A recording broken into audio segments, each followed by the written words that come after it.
Epos o Gilgameszu to jedno z najstarszych dzieł literackich świata, datowane na około 2100 do 1200 przed naszą erą.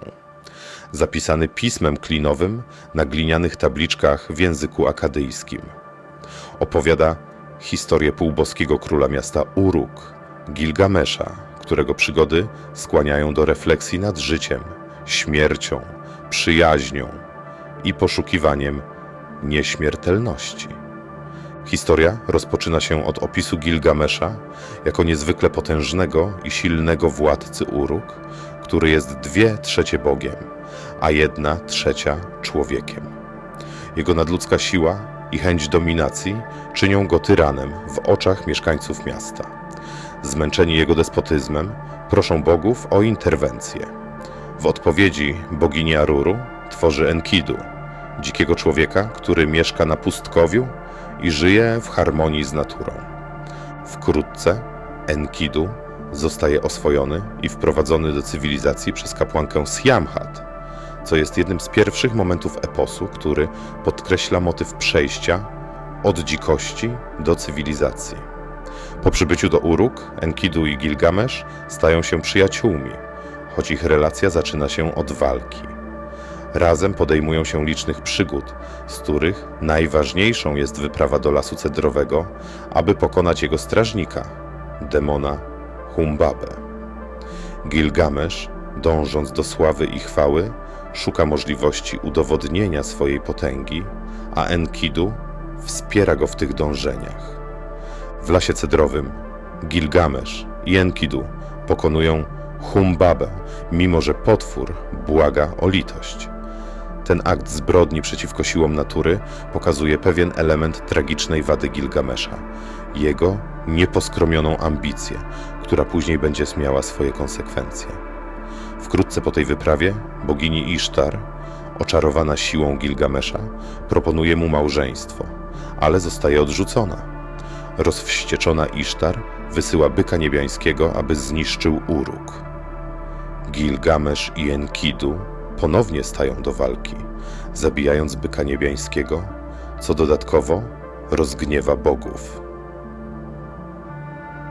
Za zbrodnie popełnione przeciwko nim Enkidu zostaje skazany na śmierć, co staje się punktem zwrotnym w opowieści. Gilgamesz, wstrząśnięty śmiercią swojego najbliższego przyjaciela, popada w głęboki smutek i po raz pierwszy zaczyna zadawać pytania o swoją śmiertelność.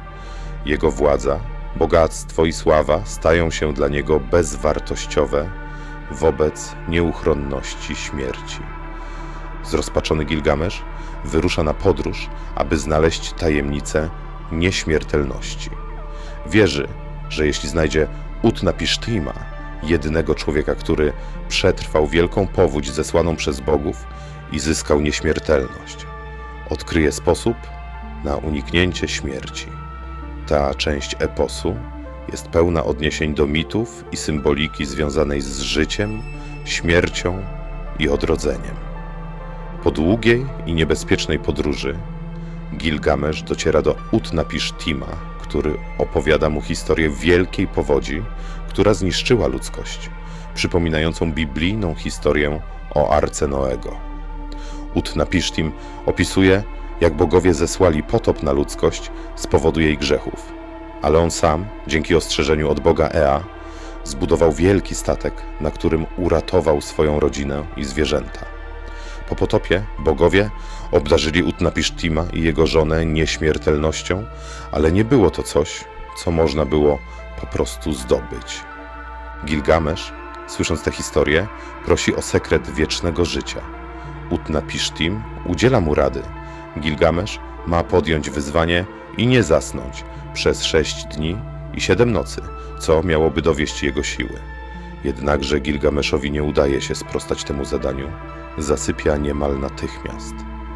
Utnapishtim lituje się nad nim i mówi mu o magicznej roślinie, która może przywrócić młodość. Gilgamesz odnajduje roślinę, ale zanim zdąży ją użyć, zostaje ona skradziona przez węża, co symbolizuje niemożność oszukania śmierci. Gilgamesz po tej porażce wraca do Uruk, zrozumiawszy, że śmierć jest nieunikniona.